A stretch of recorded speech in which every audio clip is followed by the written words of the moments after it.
Good afternoon and welcome into Sports Talk on a Budget. It is Sunday afternoon, April 28th. This is going to be my full reaction to the NFL draft that just ended yesterday. Full 3 days of draft. Watch most of the draft. Watch all of it on Thursday, most of it on Friday, and most of it on Saturday as well, except for kind of the late sixth round, seventh rounds. But full reaction and recap to the NFL draft, and then I'm going to give three winners and three losers that I think from the draft. Obviously, it's too early to tell if they're really going to be losers and how this draft is going to shake out, but just some puzzling picks and puzzling moves. And then some teams I think that really knocked it out of the park, hit their needs, got really good players, got really good value at where they picked their players too. But before we get into that, yes, this is Sports Talk on a Budget. You can like and subscribe to the show right down here. If you'd like to leave a comment, obviously I invite those as well. If you prefer the audio version, this is also a podcast available on places like Spotify, Apple Podcasts, Amazon Music, and basically wherever you get your podcasts. But like I said, this is going to be my draft recap and reaction. So let's go ahead and let's go ahead and dive into the show. So I'm going to start off with my recap here. First thing from the first round, 6 quarterbacks, not just taken in the first round, taken in the top 12. So half of the first 12 picks were quarterbacks. And this is the first time that 6 quarterbacks have been taken in the first round since 1983. That was the Elway, Marino, Jim Kelly, Ken O'Brien, Todd Blackledge. That was that draft, historic draft. There's a great 30 for 30 on ESPN. Elway to Marino, really good. If you're into the draft and you want to kind of watch something about the history of the draft a little bit, that is a great 30 for 30. But either way, first time that 6 quarterbacks have been taken in the first round of the NFL draft since that 1983 NFL draft. And do I love all the picks? No. We kind of knew, and if you saw my mock draft, I thought that it was going to end up being 1, 2, 3 quarterback. I thought maybe my Patriots would trade out and get some more picks and kind of try to fill in more of their needs. But they stick and they pick and they take Drake May, and I like that pick there. Great potential from Drake May. We'll see if he can turn into that. I think they should still start with Jacoby Brissett, but that's a conversation for another day. But historic day, obviously with the 8th pick, we'll get into that a little bit later with Michael Penix Jr. going to the Atlanta Falcons. Crazy, puzzling move, and that was kind of the talk of the first round. Everybody was talking about what is Atlanta doing at number 8, taking Michael Penix Jr. when you just gave Kirk Cousins 4 years, $180 million to be your quarterback for at least the next 4 years, at least the next 2 years is how the contract really shakes out. So puzzling move there. But either way, first time since 1983, 6 quarterbacks taken in the first round, and we had them taken in the top 12, which is unbelievable. And then I think there was like 133 picks from the 12th pick until Spencer Rattler got taken in the 4th or in the 5th round by the New Orleans Saints. That's the biggest gap we've ever had from quarterbacks being taken. So you had a crazy run for half of the first 12 picks are quarterbacks, and then not another quarterback is taken until the 5th round. Crazy run there. Definitely unique draft on that end. And just to kind of say on the offensive side, if you look at the first round, 24 offensive players were taken in the first round to just 8 defensive players. So that beats the previous record of 19 offensive players set a couple years back, 5 more than that draft was. And kind of my question was, is this more of a trend?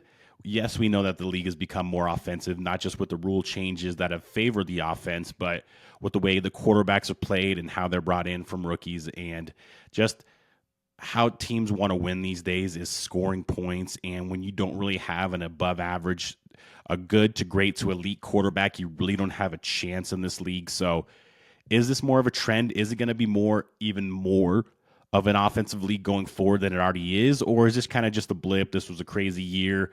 Not a lot of elite defensive players at the top end of the draft. And we had a lot of quarterback needy teams. Obviously, you could see with 6 quarterbacks taken in the top 12. And not just a lot of quarterback needy teams. This was a really deep draft for offensive tackles, really deep draft for wide receivers, which also seems to be a trend lately as well. So offense was definitely going to be at a premium in this draft, and we saw that in the first round with 24 players being taken. And then last kind of reaction or recap there, 13 Michigan Wolverines taken from the national championship team.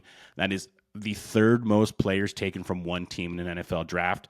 This record was, of course, set 2 years ago when the defending national champion then, Georgia Bulldogs, had 15 players taken in the 2022 NFL draft. So Michigan, some people thought they would set the record. They had 18 players invited to the NFL Combine, which is a record.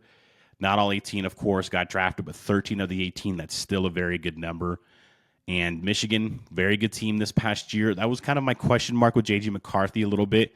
You had 13 players, well, 12 other players other than J.J. McCarthy drafted on this Michigan team. 17 other players were signed, if you count free agents and people who were drafted. So wasn't a huge fan of J.J. McCarthy going in the draft. It was kind of one of the question marks I had there. He was on a stacked team, and when you watch Michigan play in college, you didn't come away saying, oh, wow, that guy's an NFL quarterback. Oh, wow, they have a really good quarterback. No, you said they have a really good team, and that showed out, and they still actually have a lot of people returning, at least on the especially on the defensive side, to the Michigan Wolverines as well. So 13 players by Michigan, definitely a big number there.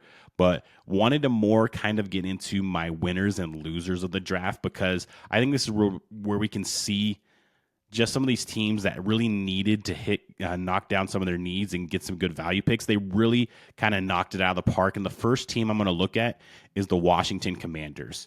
First things first, you get Jayden Daniels. I was hoping he would actually follow the Patriots. I'm okay with Drake May, but preferred Jayden Daniels there. They take Jayden Daniels at number 2. I think Jayden Daniels will fit really well in Cliff Kingsbury's offense. He's a quick distributor, quick decisions, but he's also mobile. And Cliff Kingsbury has had mobile quarterbacks, whether that's Kyler Murray, Patrick Mahomes back at Texas Tech. So he's had success with mobile quarterbacks, and I think that'll really help with Jayden Daniels there. But if you look at their next 3 picks, you get Johnny Newton, or Jerzon Newton is what he goes by, Johnny Newton, the defensive tackle out of Illinois. Everybody I saw had a first-round grade and thought Johnny Newton was going to be a first-round pick. I had him, I think, in the late teens in my mock draft. You get him in the second round. Great value there. Third round, you get Mikey Sainristil from Michigan. Mikey Sainristil might be the most versatile player in this draft. Started off as a wide receiver at Michigan. The last 2 years moved to defensive back for the Michigan Wolverines. Is a definite leader on this team. Has all the intangibles that you want to see. Anybody that's been around Mikey Sainristil has nothing but good things to say about his leadership qualities and what he can bring onto the field. He is still learning the defensive position, but was still an elite player and one of the best players on the best defense in college football. So he's just going to get better and better. That really helps their defense in Washington. And then you get that third round pick, Ben Sinnott, the tight end from Kansas State. Big physical guy, but can also split out and play wide receiver. Was pretty productive at Kansas State with what I would say is just average quarterback play, whether that's from Will Howard, some of the other guys they've had these past couple of years. Basically average quarterback play at Kansas State. Ben Sinnott was still able to have good games, good hands, good route runner, but can also stay in line and block as well. So I thought that was a really good pick. I thought he was probably the second or third best tight end in this draft behind Brock Bowers and maybe even Jatavian Sanders, who actually went a little bit later as well. But either way, solid pick there. And then you get Luke McCaffrey in the 4th round. Now, Luke McCaffrey is not Christian McCaffrey, but he was super productive. Started out as a quarterback when he went to Nebraska out of high school. Ended up transferring to Rice, had 2 productive years at Rice as a wide receiver. Actually ran a faster 40 time than his brother Christian McCaffrey. This is a kid, he has the pedigree, of course, with Christian and then his dad, Ed McCaffrey. You know he's going to work hard. You know he's going to be professional. This is a guy that you could stick in the slot, and I think he could be a very good slot receiver for this Washington Commanders team. So if you just look up and down the board, I thought they met a lot of their needs. Of course, you had to get the quarterback position, get a couple more weapons for the quarterback, get some defensive help since you've lost a lot of defensive linemen. Johnny Newton will help there. And then just after that, you get value. McCaffrey in the 4th round is value. Sinnott in the late 3rd round is value. Johnny Newton, of course, in the 2nd round is huge value for where you got him. So I really thought that Washington knocked it out of the park with their draft. And this could be a team. Maybe the Cowboys aren't as good as they were last year with some of the changes that have happened there and some of the uncertainty with Dak and Mike McCarthy's contracts. I think the Giants are probably going to be one of the worst teams in the league, and we'll see what the Eagles do. So maybe the Commanders can make some noise in the NFC East. I really like their draft. We'll actually stay in the NFC East for my second draft winner, and that's going to be the Philadelphia Eagles. Now, Howie Roseman is one of the best GMs in the NFL, and he had a great draft. First things first, you're in the mid-20s drafting, and you get Quinyon Mitchell, the cornerback from Toledo, who a lot of people had as their number 1 cornerback, had him going in the teens. He falls to you And that was a huge need for the Philadelphia Eagles. You've lost secondary help on these last couple of years of free agency. The defense you saw towards the end of the year really was not playing well. Baker and the Tampa Bay Buccaneers torched them in that wild card game, but they also got torched down the stretch in the regular season. So you get that help with Quinyon Mitchell, but then you turn around in the second round and get Cooper DeJean, another defensive back corner safety. Cooper DeJean, like Mikey Sainristil, who I just mentioned for the Washington Commanders, is one of the most versatile players in this draft. He could play corner, he could play safety. He's great in the return game. But what this guy does really well is he makes plays on the defensive side. And when Cooper DeJean picks off the ball, he's not just looking to get an interception. He has a nose for the end zone, was great at returning punts, of course, and also great returning interceptions for touchdowns as well. So Cooper DeJean, who I thought was a slam dunk first-round pick, and actually had him going to the Eagles in the first round, but they ended up getting him in the second round. They had to trade up, but they still get him in the second round. Huge value there and great pick by Howie Roseman and the Philadelphia Eagles there. Will Shipley later on in the fourth round, the running back from Clemson. Will Shipley is a guy, he had a great first couple years for the Clemson Tigers, fell off the last couple of years. So let's see if they can get some more consistency out of Will Shipley. He's going to be behind Saquon Barkley now, so he's not going to be asked to carry the load like he did at Clemson. Still a guy who's great out of the backfield, can run between the tackles, a very versatile guy. And then you just go with the pedigree there, and you get Jeremiah Trotter Jr., the linebacker as well. You had Jeremiah Trotter Sr. on your team for the Philadelphia Eagles for years. You know what kind of players, you know what kind of person is. Now you take his son, who seems to be a very similar player, maybe not as physical, but a little bit more, has more speed and more versatility than his dad. You take his son, and I really like that pick there. My third winner of the 2024 NFL draft is we're actually going to stay in the state of Pennsylvania. And I like the Pittsburgh Steelers draft. Now, it wasn't flashy. It wasn't the sexy draft. You take Troy Fautanu in the first round, and I really like Troy Fautanu. I thought he was one of the better offensive linemen in this draft. You get him later on when he probably was projected to go in the early to mid-teens. You get him in the late teens and 20s. So I really like that need there. But that was a huge need going into the offseason and going into the draft for the Pittsburgh Steelers was offensive line, because if you watch the Pittsburgh Steelers last year, they had three quarterbacks. A couple of them got hurt, and they could not protect the quarterback consistently. And now you bring in Russell Wilson and Justin Fields. And guys, yes, they're mobile, even though Russell Wilson is as mobile as he once was. They're mobile and can move around, but they're also guys that hold on to the ball. They're guys that hold on to the ball probably too long, so you have to protect them. And they're guys that you don't want them to run around as much. And yes, Justin Fields is still young and can get around, but Russell Wilson should not be moving around. He should be staying in the pocket. And like I said, they're guys that hold onto the ball a little bit too long. So you need to have better offensive line help to hold to basically protect them for longer, because they're not quick decision guys.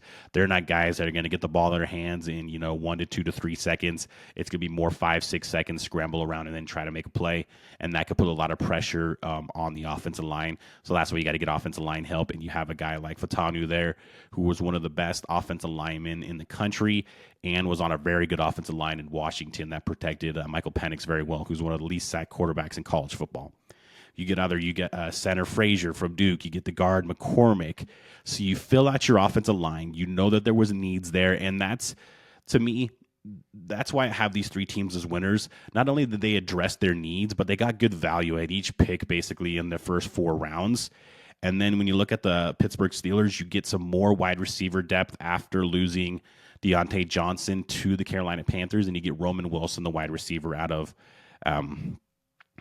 Michigan in round 3 and late in round 3. Great value there. I think Roman Wilson has an opportunity to be better than he was, much better than he was at Michigan.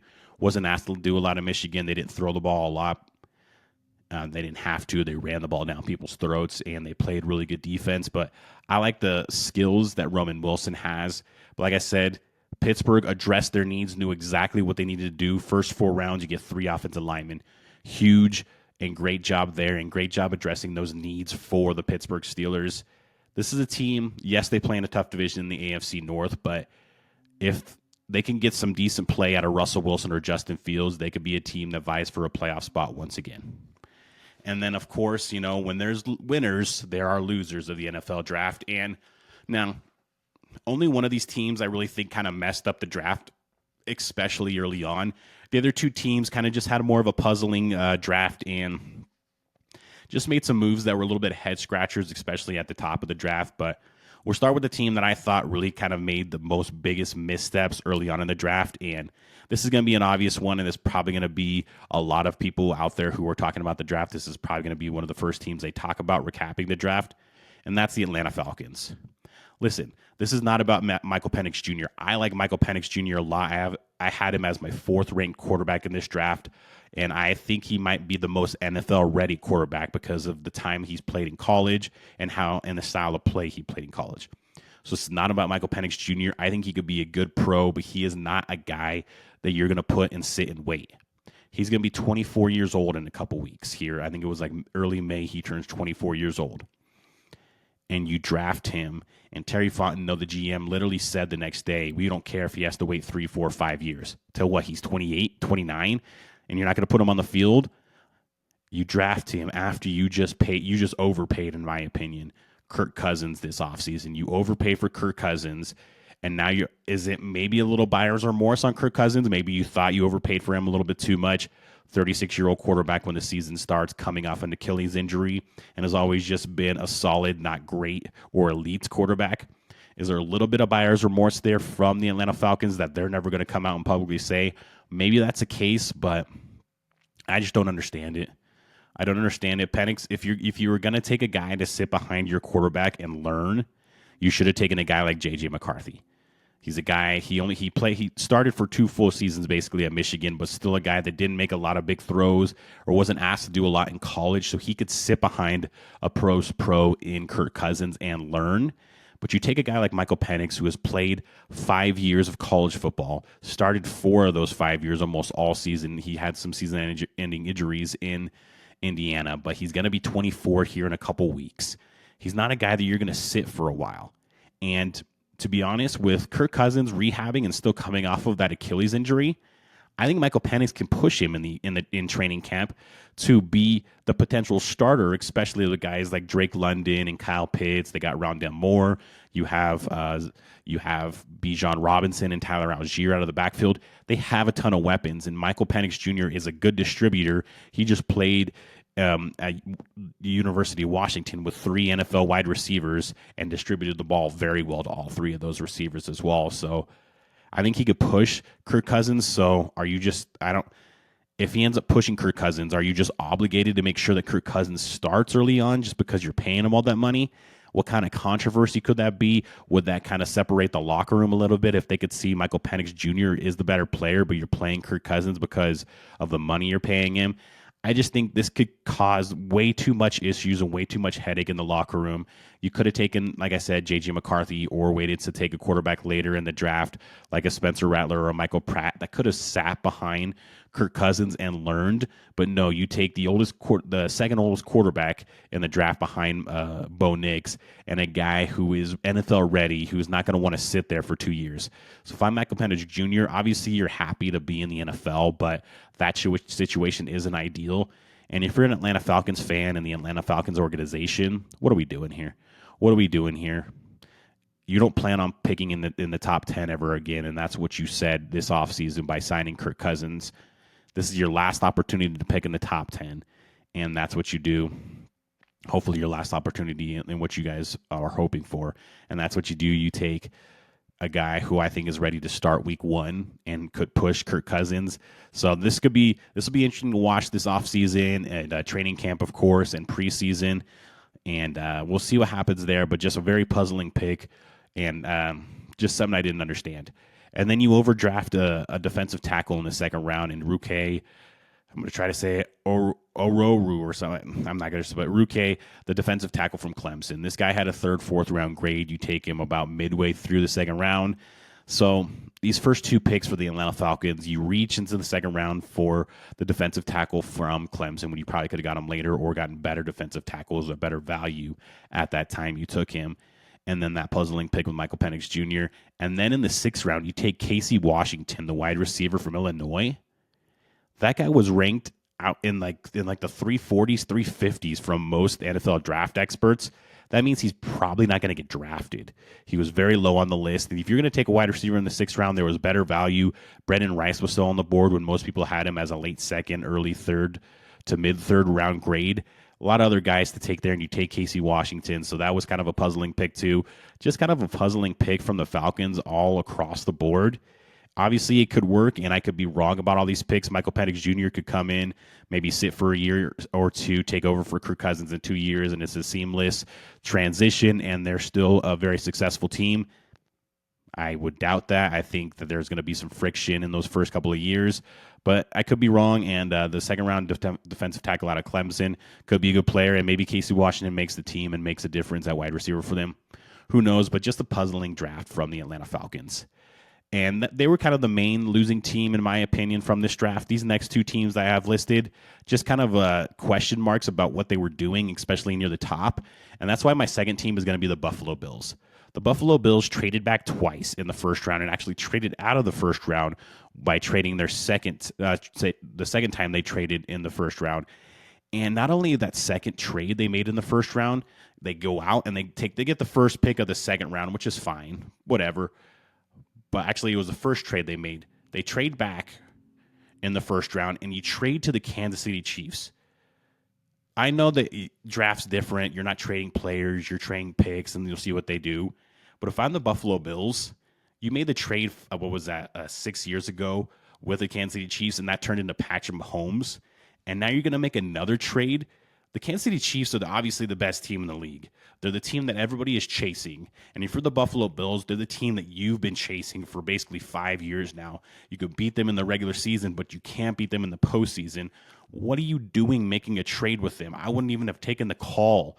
Don't make a trade with the Kansas City Chiefs, and then you let them go up and get Xavier Worthy. Now, I have my reservations about Xavier Worthy's overall size and frame, but he was the fastest recorded player in NFL Combine history.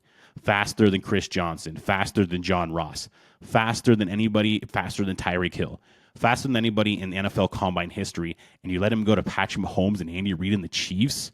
Who did you think they were trading up to get there? We're going to get the fastest guy on the board because right now the Chiefs can pretty much experiment with whatever they want to do because it's working for them, and they're the back-to-back Super Bowl champions. So that really kind of just puzzled me there, and I was like, what are you doing, Buffalo? Other than that, and then you take you had the first pick of the second round, you take Keon Coleman. Keon Coleman I liked more than some other scouts, but did not run well at the Combine. Big, strong guy, but doesn't separate. He is a good jump ball guy, but doesn't separate very much. Is he going to try to step in and be the next Stephon Diggs for them? I don't really know. So, and then you only really got one receiving threat. So that was your only kind of offensive weapon. You got Ray Davis, the running back out of Kentucky, a couple rounds later. Solid, probably backup running back, but thought you could have got more weapons for Josh Allen on the offensive side. And then that trade with the Kansas City Chiefs, and you let them get Xavier Worthy. That I just don't understand. If they end up getting Xavier Worthy and they sticked and picked at 32, then that's fine. But the fact that they were able to trade up 5 spots with you and get him, and you're the culprit of that trade, I can't condone that. And I think Buffalo Bills fans probably saw that and like, really, we're trading with the Kansas City Chiefs and we're going to let them go up and take the fastest recorded player in NFL Combine history. I just don't understand it. Don't understand that from the Buffalo Bills standpoint and Brandon Beane. Don't understand that logic there. And then this last team, very similar, not exactly a trade, but just some puzzling early on picks. And my last loser is going to be the San Francisco 49ers. And a lot of the conversation about the San Francisco 49ers going into the draft was, are they going to trade Brandon Ayuk? Are they going to trade Deebo Samuel? What's going on with the wide receiver position? You do nothing to calm that down. You actually spark even more controversy by taking Ricky Pearsall, the wide receiver out of Florida, with the 31st overall pick. And now you just spark even more controversy. And then you turn around the next day and John Lynch is like, well, we're not taking calls for Brandon Ayuk and Deebo Samuel. Then why in the hell are you taking a wide receiver in the first round? That is not one of your main needs if you plan on keeping Brandon Ayuk and Deebo Samuel going forward. There was offensive tackles that you could have taken. We'll get to that in a second here. But just to look at Ricky Pearsall, a lot of people are very high on Ricky Pearsall. For me, he wasn't that productive, whether it was at Arizona State or Florida. Didn't have great quarterback play, although did play with Jane Daniels at Arizona State and played with Anthony Richardson, and Graham Mertz actually had a good year for the Gators this last year as well. So better, above average quarterback play. Didn't really get off the screen. They never were really a threat throwing the ball at all these last couple of years in Florida. So Ricky Pearsall is a guy who had a lot of great measurables, ran well, jumped high, did well in the drills at the combine, but that doesn't always translate to being a very good receiver or very good player in the NFL. So that was a little bit of a puzzle there.